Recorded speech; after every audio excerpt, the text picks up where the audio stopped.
How's it going out there, American truckers? Hope all of y'all are doing great, staying safe, staying out of trouble. This episode is brought to you by you, the viewer.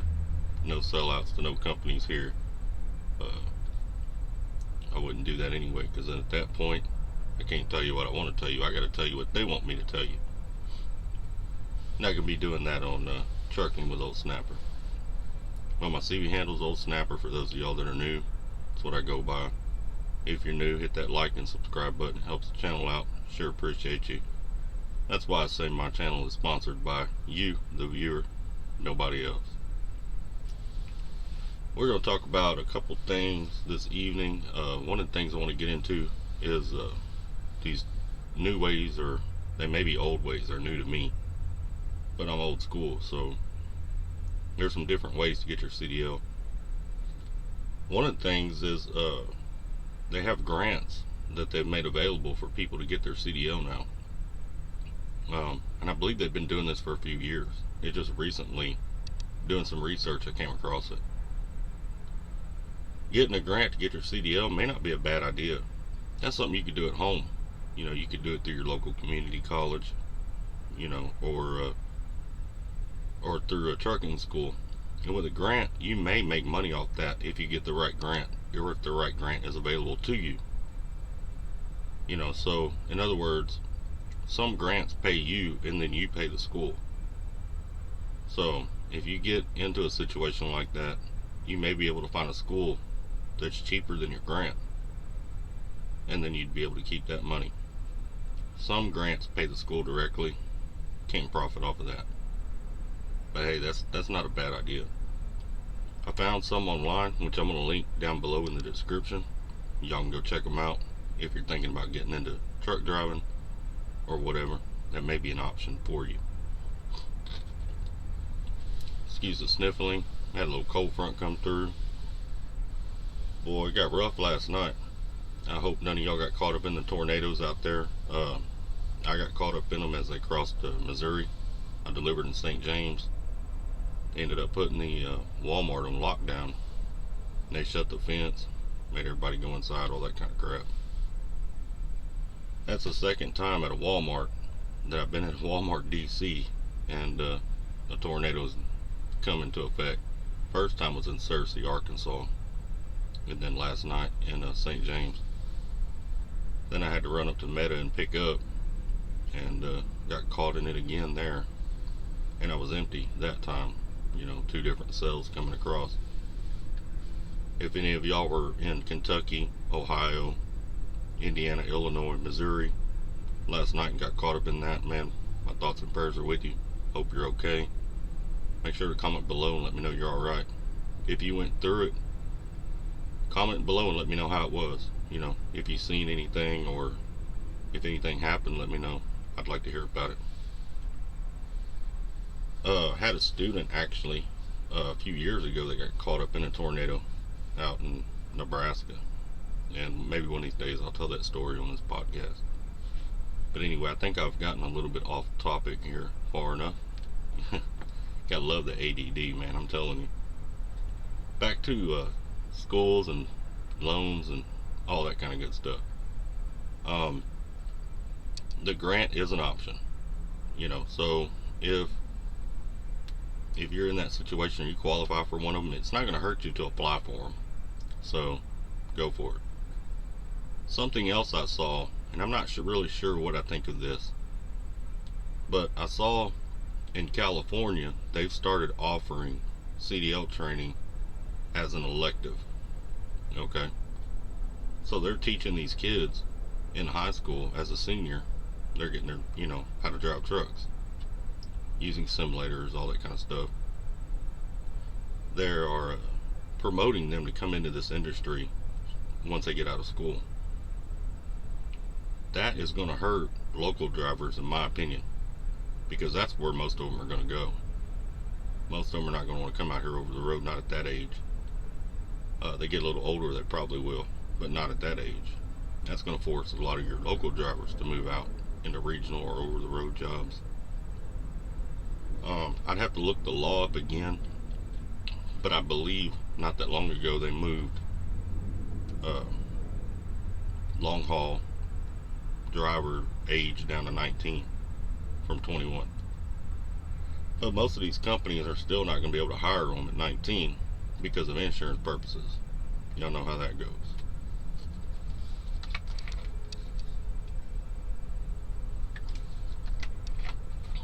But over time they may, as those things change. And I believe at 18 they can run their state and the states that touch their state. Correct me if I'm wrong, but from what I was reading in the law, that's the way it looked. And I'm going to link all this stuff down below in the description as well, so you can go check it out. You might have kids or something that are interested in driving trucks. They don't want to wait till 21. There are options for them. Back in the old days, we all started out on farms and boat docks and different things like that, running without a license locally, hauling stuff back and forth. That's how most of us learned how to drive trucks back in the day.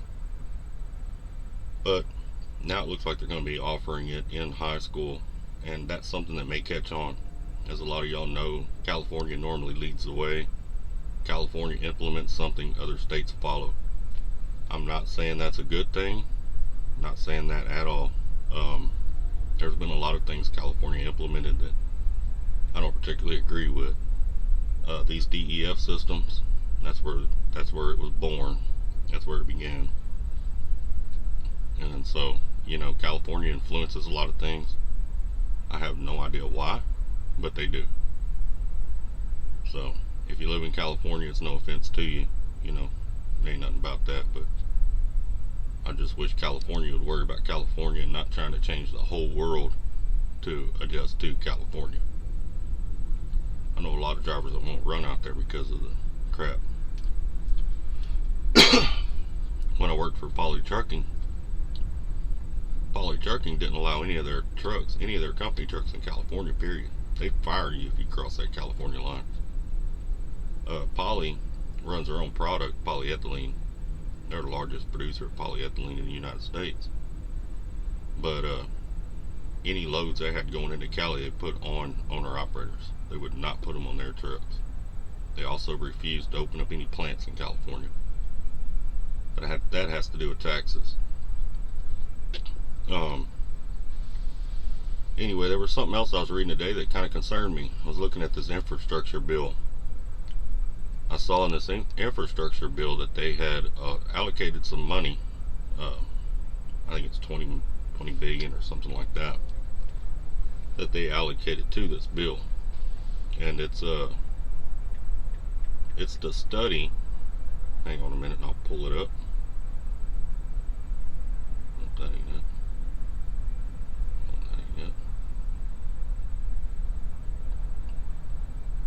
Anyway, I must have already closed it out.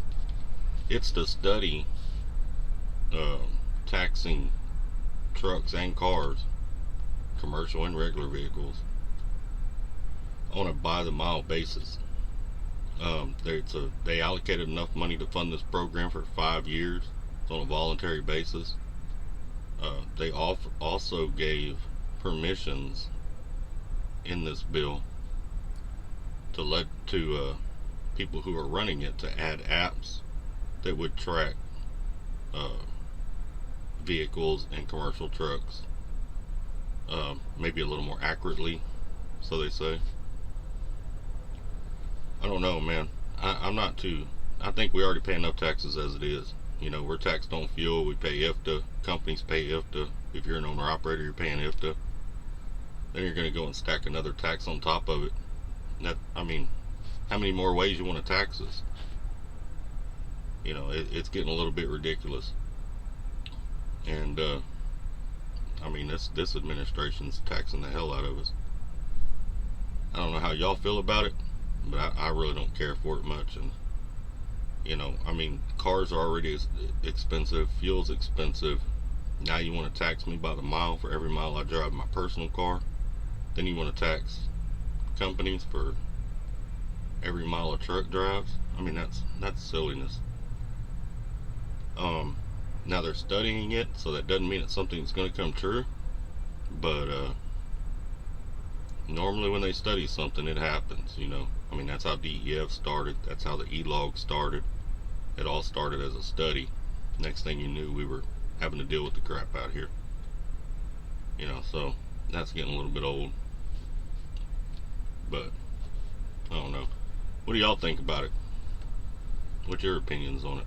Have y'all looked at the infrastructure bill? I would advise you to go read it. There's a lot of good things in it.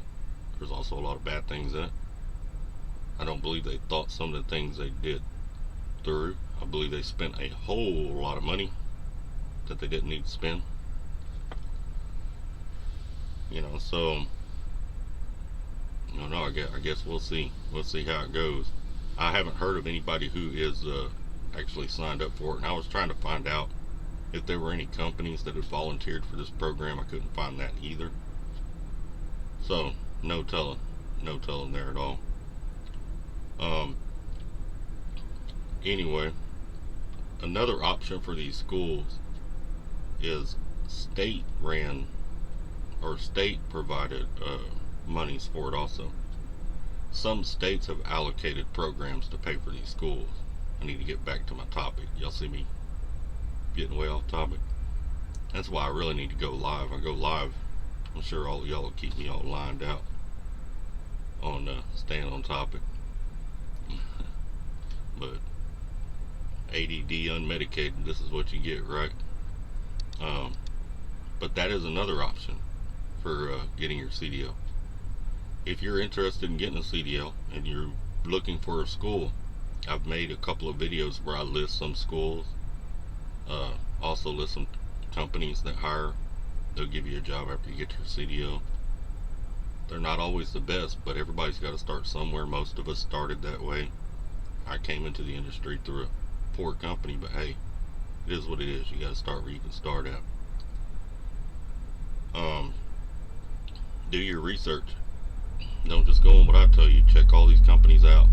You know, don't go on what anybody out here is telling you. What's up, American truckers? Man, a reefer next to me kicked on, and it totally ruined the last 3 minutes of this video. I was just getting ready to close it out. But like I said in the beginning, my videos are sponsored by you. Nobody else. Not a company, not nobody. You know, so if you have something you want to hear about, suggestions, comments, please throw them down below or send me an email to AmericanTruckersUnited@gmail.com. I appreciate each and every one of you for watching. Y'all be kind to one another. Remember, we're all family, and let's keep trucking.